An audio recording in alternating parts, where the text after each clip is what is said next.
Hello students. तो आज day second है, बीच में मैं वीडियो नहीं बना पाया। आप सब जान सकते हो कि क्यों नहीं बना पाया।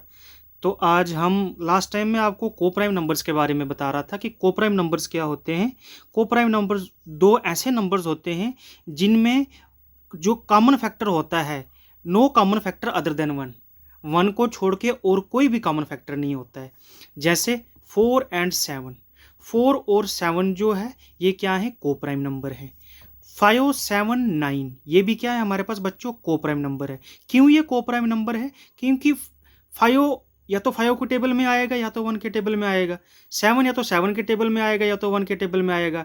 9 या तो, अब 9 कंपोजिट नंबर है, लेकिन इन तीनों में हमको देखना है, इन तीनों में 9 कंपोजिट नंबर है, लेकिन इन तीनों में कॉमन देखना हमको, इन तीनों में कॉमन क्या है। तो इन तीनों में जो कॉमन नंबर है हमारे पास वो क्या है, 1 है। तो ये तीनों क्या होंगे हमारे पास, कोप्राइम नंबर होंगे। ठीक है। अब पेपर में जो सीबीएसई पूछता है वो क्या पूछता है कि क्या दो कंजिक्यूटिव नंबर कोप्राइम हो सकते हैं। तो आपने कहना है कि हाँ, दो कंजिक्यूटिव नंबर जो होते हैं वो कोप्राइम होते हैं। अब ये कंजिक्यूटिव नंबर्स क्या होते हैं? कंजिक्यूटिव नंबर्स का मतलब होता है जैसे 1 से आगे क्या आ रहा है। ठीक है, 1 का सक्सेसर क्या है, तो 2 है। तो 1 का कंजिक्यूटिव क्या हो गया, 2। 5 का कंजिक्यूटिव क्या होगा, 6।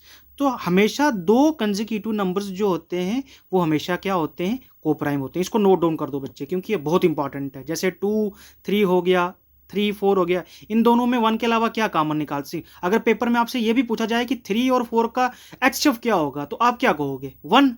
क्योंकि इन दोनों में कॉमन क्या है, एचसीएफ का मतलब क्या होता है, हाईएस्ट कॉमन फैक्टर। तो इन दोनों में हाईएस्ट कॉमन क्या है, तो 1 ही है, क्योंकि ये दोनों किसके टेबल में आ सकते हैं, 1 के टेबल में। तो ये दोनों क्या है, कोप्राइम नंबर्स भी है। ये आपको पता होना चाहिए। उसके बाद आज हम इंपॉर्टेंट थ्योरम के बारे में जानेंगे, जिस थ्योरम का हम आगे यूज करेंगे। ठीक है। अब वो थ्योरम क्या है बच्चों, फंडामेंटल थ्योरम ऑफ अर्थमेटिक। ठीक है। अर्थमेटिक की जो फंडामेंटल थ्योरम है उसके बारे में आपको मैं बताऊंगा ये थ्योरम क्या कहती है। ठीक है। तो क्या कहती है ये theorem, every composite number can be expressed as a product of primes and this factorization is unique apart from the order in which prime factors occur. इसका कहने का मतलब क्या है, इसका मतलब ये है कि कोई भी कंपोजिट नंबर, जैसे कि हमारे पास 9 है, 6 है, 8 है, 92 है, कोई भी कंपोजिट नंबर जो है हम उसको एक्सप्रेस कर सकते हैं। किस में एक्सप्रेस कर सकते हैं, प्राइम्स के प्रोडक्ट में। किस में एक्सप्रेस कर सकते हैं, प्राइम्स के प्रोडक्ट में। जैसे मैं कहता हूं आपको 24, मैं कहता हूं आपको 24, तो 24 का अगर आपको कोई प्राइम फैक्टर्स निकालने के लिए बोलेगा तो 24 का क्या आएगा बच्चे, 2।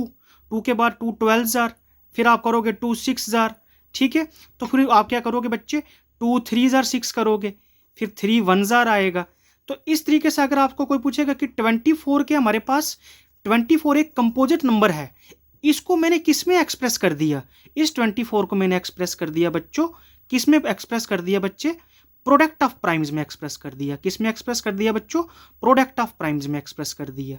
और ये जो इसने क्या कहा है, प्रोडक्ट ऑफ प्राइम्स में मैंने एक कंपोजिट नंबर को एक्सप्रेस तो कर दिया, अब इसने कहा कि जो ये फैक्टराइजेशन होगी ये क्या होगी बच्चे, यूनिक होगी। ऐसा नहीं है कि 24 की कोई और फैक्टराइजेशन होगी, इसका ऑर्डर चेंज कर सकते हो आप। इसको ऐसे लिख सकते हो, 3 × 2 × 1 × 2 × 2, ऑर्डर चेंज कर सकते हो आप, लेकिन जो फैक्टराइजेशन होगी वो क्या होगी बच्चों, यूनिक होगी। ठीक है।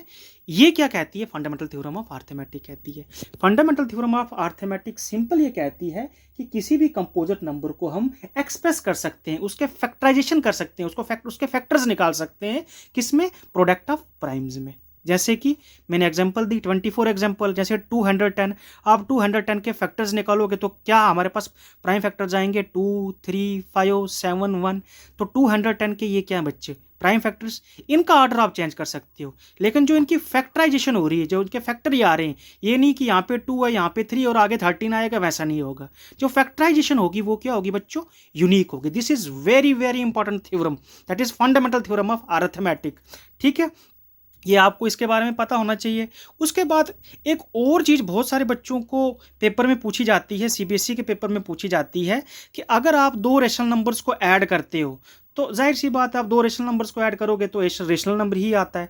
ठीक है, अब यहाँ पे जो मेरे को इंपॉर्टेंट चीज़ लगी कि मैं बच्चों को बताऊं, जो बच्चे सीख पाएँ, वो ये है बच्चों कि अगर आप दो इरेशनल नंबर को ऐड करते हो, अगर आप दो इरेशनल नंबर को ऐड करते हो तो इरेशनल आएगा कि रेशनल आएगा। तो ये बच्चों को, बहुत सारे बच्चों को इस चीज़ के बारे में पता नहीं है, बहुत सारे बच्चों को पता भी है।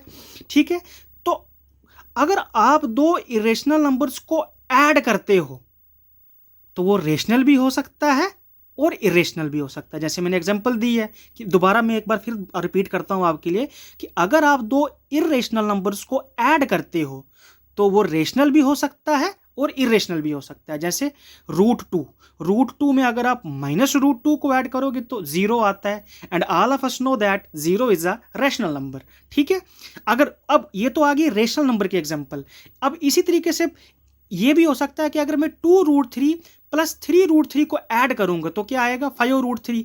अब बहुत सारे बच्चे बताएंगे सर 5√3 कैसे आया, तो देखो बच्चे 2√3 अब दोनों से कॉमन ले लो और 3 और 2 को ऐड कर लो तो 5 आ जाएगा। ठीक है, ये आपको पता होना चाहिए। ठीक है, उसके बाद एक और नोट जो मेरे को लगता है बच्चों के लिए बहुत इंपॉर्टेंट है, वो ये है कि जो प्राइम फैक्टराइजेशन होती है नेचुरल नंबर की, वो क्या होती है बच्चे, यूनिक होती है। मैंने आपको पहले भी बोला। ठीक है, अब इसी फंडामेंटल थ्योरम ऑफ अरिथमेटिक, ये जो फंडामेंटल थ्योरम ऑफ अरिथमेटिक है, इसी के बेसिस पे आज हम जो हमारी फर्स्ट एक्सरसाइज है उसके कुछ क्वेश्चंस करेंगे। ठीक है, और आहिस्ता आहिस्ता हम इन क्वेश्चंस को समझेंगे कि कैसे इस फंडामेंटल थ्योरम ऑफ अरिथमेटिक का हम यूज करेंगे। ठीक है, तो कैसे करेंगे बच्चों, जैसे देखो फर्स्ट क्वेश्चन क्या बता रहा है कि जैसे हमारे पास 140 दिया हुआ है, क्या दिया हुआ है बच्चों, 140 दिया हुआ है। अब 140 जो है ये एक कंपोजिट नंबर है, ये क्या है, एक कंपोजिट नंबर है। अगर ये एक कंपोजिट नंबर है, अगर ये एक कंपोजिट नंबर है, ठीक है, तो हमको ये चीज़ जाननी है कि हमको इसके प्राइम फैक्टर्स कैसे निकालने हैं। ठीक है, तो सारे बच्चों को पता है कि 140 जो है उसके प्राइम फैक्टर्स निकालने के लिए हम किसका यूज़ करेंगे बच्चों, प्राइम फैक्टराइजेशन का यूज़ करेंगे। किसका यूज़ करेंगे, प्राइम फैक्टराइजेशन का। तो क्या प्राइम फैक्टर्स होंगे हमारे पास 140 के, क्या प्राइम फैक्टर्स होंगे बच्चे, थोड़ा मोबाइल जो है ना, मोबाइल की मूवमेंट हो रही है जिसकी वजह से बहुत सारे बच्चे जो है बाद में बताएंगे कि सर आपकी मोबाइल जो है उसकी मूवमेंट बड़ी होती है, तो इसके लिए मैं आप बच्चों को सॉरी कहूँगा। तो देखिए कैसे हम प्राइम फैक्टर्स निकालेंगे 140 के। तो 140 के प्राइम फैक्टर्स सारे बच्चों को निकालने आते हैं। एक जो अब देखो 140 एक कंपोजिट नंबर है और हमको इसको किस में लाना है, प्रोडक्ट ऑफ प्राइम्स में लाना है। ठीक है, तो कहाँ से शुरू करेंगे, तो 140 क्या बच्चों, देखो लास्ट में 0 तो 2 से डिवाइड होता है, तो 2 7 14, 0 का 0। अब देखो फिर 0 है तो फिर किससे करना है, यही कहता है फंडामेंटल थ्योरम ऑफ अरिथमेटिक, आपने एक ऑर्डर मेंटेन करना है। अब 70 है तो 70 किससे जाता है बच्चे, 2 35 70। ठीक है, समझ आ गई कैसे 35 है, 2 3 6 बचा 1 के साथ 0 लग गया, 2 5 10। अब देखो 35 जो है ये 2 के टेबल में नहीं आता है, क्या ये 3 के टेबल में आता है। तो बहुत सारे बच्चे कहते हैं कि सर बहुत सारे बच्चों को पता होता है और बहुत सारे बच्चों को नहीं पता होता है कि क्या ये 3 के टेबल में आता है कि नहीं आता है। तो आपको सिंपल क्या करना है, अगर 3 का टेबल चेक करना हो कि क्या ये 3 के टेबल में आता है कि नहीं, तो देखो इन दोनों को ऐड करो, 5 और 3 को ऐड करोगे तो कितना आएगा, 8। क्या 8 3 के टेबल में आता है, नहीं। तो सिंपल सी बात है, जो नंबर ऐड करने के बाद 3 का मल्टीपल हो वो 3 से डिवाइड भी होगा। ठीक है, तो 35 के बाद हमारे पास क्या है बच्चे, 3 से तो होगा नहीं, ये 4 से भी नहीं होगा। क्यों नहीं होगा बच्चे 4 से, लास्ट में 5 है, 5 तो कभी हो ही नहीं सकता है। अब किससे हो सकता है बच्चे, ये 5 से। अब 5 से क्यों है, सारों को पता है ना बच्चों क्यों है, क्योंकि लास्ट में या तो 0 होना चाहिए या तो 5 होना चाहिए। ठीक है, तो 5 7 35। अब 5 7 35, लास्ट में क्या बच गया बच्चे, 7। अब 7 किसके टेबल में आएगा, 7 के टेबल में, तो 7 1 7। तो बच्चे ये देखो ये क्या आ गया बच्चे, एक ऑर्डर आ गया ना। तो प्राइम फैक्टर्स ऑफ 140 क्या होंगे बच्चे, 2 × 2 × 5 × 7 × 1। इसी को आप क्या लिख सकते हो बच्चों, इसी को आप लिख सकते हो 2 दो बार है ना, तो 2 का स्क्वायर, क्योंकि bases are same, power must be added. तो 2 का square × 5 × 7 × 1। This is your first question. तो ये आपका फर्स्ट क्वेश्चन का आंसर आ गया। ठीक है, देखो ये साइंस तो है नहीं बच्चों की, ये टाइम नहीं लेगी, ये मैथ्स है, इसमें तो टाइम लगेगा, क्योंकि एक एक क्वेश्चन बच्चे को समझ आना चाहिए। बहुत सारे बच्चों को थोड़ा फोबिया होता है, उस फोबिया को दूर करने के लिए तो मैं ये चैनल बनाया है जिसका नाम ही मैंने इजी मैथ्स रखा है। ठीक है, तो अब मुझे किसके फैक्टर्स निकालने हैं बच्चों? 156 के। All of us know that 156 क्या है बच्चों? हमारे पास एक कंपोजिट नंबर है, ये याद रख लेना, कंपोजिट नंबर है। क्यों है कंपोजिट नंबर? क्योंकि फैक्टर 2 से ज्यादा है। अब 156 में देखो लास्ट में 6 आ रहा, तो किसके टेबल में जाएगा? 2 के टेबल में सबसे पहले। 2 7 जार 14, पीछे 1 बचेगा। 2 8 जार 16। अभी देखो, अब ये 7 और 8 कितना होता है बच्चों? 15। 7 और 8 होता है 15। अब 15 3 का मल्टीपल है, तो ये 78 3 से भी डिवाइड होता है और 2 से भी होता है। तो हम किससे करेंगे? पहले 2 से। क्यों करेंगे? क्योंकि फंडामेंटल थ्योरम ऑफ अर्थमेटिक कहती है एक आर्डर को देखो, अगर जो पहले 2 से हो रहा है उसको 2 से करो, फिर 3 पे जाओ, फिर 4 पे जाओ, फिर 5 पे जाओ। तो कैसे करोगे बच्चों आप?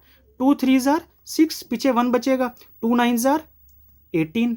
अब देखो बच्चों, 2 3 जार 6, 2 9 जार 18। अब देखो क्या 39 2 के टेबल में आता है? नहीं, लेकिन 39 3 के टेबल में आता है। कैसे 39 3 के टेबल में आता है? क्योंकि 3 + 9 क्या होता है बच्चों? हमारे पास 12 होता है, और 12 जो है वो 3 का मल्टीपल है। ठीक है, तो अब ये क्या करेगा बच्चों? 3 के टेबल में आएगा। 3 1 जार 3, 3 3 जार 9। देखो आ गया। अब उसके बाद 13 तो 3 के टेबल में नहीं आता है। क्यों? क्योंकि 3 + 1 4 होता है, 4 तो 3 के टेबल में आता ही नहीं है। अब ये 4 के टेबल में भी नहीं आता है क्योंकि लास्ट में 3 है। 5 के टेबल में भी नहीं आएगा। तो ये 13 जो है सबको पता है 13 क्या बच्चों? एक क्या है बच्चों? एक प्राइम नंबर है। अगर 13 एक प्राइम नंबर है तो ये तो या तो खुद के टेबल में आएगा या तो 1 के टेबल में आएगा। तो किसे डिवाइड करूंगा? 13 से। 13 1 जार 13। तो 156 के जो हमारे पास 156 के जो हमारे पास प्राइम फैक्टर्स होंगे वो क्या होंगे बच्चों? 2 × 2 × 3 × 13 × 1। अगर इसी को आप दोबारा कैसे लिख सकते हो? 2 का square multiply 13 × 13 × 1। That is very very important बच्चों। ठीक है, अब उसके बाद देखो एक तीसरा क्वेश्चन क्या है बच्चों हमारे पास? 3825। अब ये थोड़ा बड़ा नंबर है, अब हम इसके प्राइम फैक्टर्स निकालेंगे। तो इसके प्राइम फैक्टर्स हम कैसे निकालेंगे बच्चों? तो देखो कैसे निकालेंगे। 3825। अब 3825 है। अब सब बच्चों को पता है कि ये 2 के टेबल में तो आएगा नहीं, तो किसके टेबल में आएगा बच्चों ये? क्या अब चेक करेंगे कि क्या 3 के टेबल में आता है? तो 8 + 3 11, 11 + 2 13, 13 + 5 18। अब 18 हमको पता है कि 18 3 का मल्टीपल है, तो ये नंबर भी 3 से डिवाइड होगा, ये आपको याद रखना है। ठीक है, देखो अब 3 1 जार 3, 3 2 जार 6, पीछे क्या बच्चे बच्चों हमारे पास? 2, 3 2 जार 6, अब 2 बच्चा तो 22 हो गया। 3 7 जार 21। अब 22 में से 21 जाएगा तो 1 बचेगा, तो 15 बच जाएगा। 3 5 जार 15। ठीक है, तो जब इस नंबर को हमने 3 से डिवाइड किया तो क्या आ गया? 1275। दोबारा देख लो। 3 1 जार 3, 3 2 जार 6, पीछे 2 बचेगा। 8 में से 6 जाएगा तो 2 बचेगा, 22 बन जाएगा। 3 7 जार 21, फिर 1 बचेगा। 3 5 जार 15। ठीक है बच्चों, देखो मैं इसलिए धीरे बता रहा हूँ क्योंकि बहुत सारे बच्चों को इन चीज़ों को इन्हीं चीज़ों के लिए तो टीचर है। यही चीज़ें बच्चों को अगर समझ नहीं आएंगी तो प्रॉब्लम बच्चों को आ जाएगी ना। अब देखो क्या हो जाएगा। 3 4 जार क्या हो जाएगा बच्चों हमारे पास? 12। अब हमारे पास अब देखो 2 और 1 3, 3 और 7 10, 10 और 5 15, आप देख सकते हो। तो 3 4 जार क्या हो जाएगा बच्चों? 12। अब 3 4 जार 12 है, तो यहाँ पे क्या हो जाएगा? 3 2 जार क्या हो जाएगा बच्चों हमारे पास? 6। अब 1 बचेगा तो 3 5 जार 15। समझ आ रही है बच्चों? ठीक है, अब उसके बाद हम फिर चेक करेंगे कि क्या ये हमारे पास आता है 3 के टेबल में कि नहीं। तो 4 + 2 6, 6 + 5 11। तो क्या 11 जो है वो 3 के टेबल में आता है? नहीं। उसके बाद 4 के टेबल में तो आता नहीं। 4 के टेबल के लिए कैसे चेक करते हैं कि लास्ट के 2 डिजिट, क्या लास्ट के 2 डिजिट 4 के टेबल में आ रहे हैं? अगर लास्ट के 2 डिजिट 4 के टेबल में आ रहे हैं तो वो पूरा नंबर 4 से डिवाइड होता है। देखो बच्चों, ये बेसिक चीज़ें मैं आपको बता रहा हूँ। अब ये 4 से भी नहीं जाएगा तो किससे जाएगा? 5 से। तो अब 5 से करो तो 5 8 जार 40, 5 8 जार 40, पीछे 2 बचेगा तो 5 5 जार 25। अब उसके बाद हम किससे करेंगे इसको? 5 से। अब 5 से कैसे करेंगे? 5 1 जार 5, पीछे 3 बचेगा। 5 7 जार 35। ठीक है, अब 17 प्राइम नंबर है, तो 17 किसके टेबल में आएगा? 1 के टेबल 17 को किससे करेंगे तो 17 आएगा 1 से। तो अब 3, 8, 2, 5 इसके जो प्राइम फैक्टर्स होंगे बच्चे हमारे पास वो क्या होंगे 3 × 3 × 5 × 5 × 17 × 1। तो अब इसको हम कैसे लिख सकते हैं बच्चों 3 का स्क्वायर × 5 का स्क्वायर × 17 × 1। ठीक है, तो आज के लिए बस यही, आज के लिए हम यही करेंगे, 3-3 क्वेश्चंस करते जाएंगे। बस आपको क्या करना है कि चैनल को जरूर देखना है। ठीक है, कोई भी प्रॉब्लम आती है मुझे आपको बोलना है, किसी भी चीज़ की प्रॉब्लम आती है मुझे कमेंट करना है कि सर यहाँ पे समझ नहीं आ रही है। मैं ईजिली आपको 120 डेज़ के अंदर पूरा मैथ दिखाऊंगा कैसे मैथ्स को किया जाता है, और हर एक बच्चा 100 आउट ऑफ 100 मार्क्स अपने एग्जाम में लेके आएगा।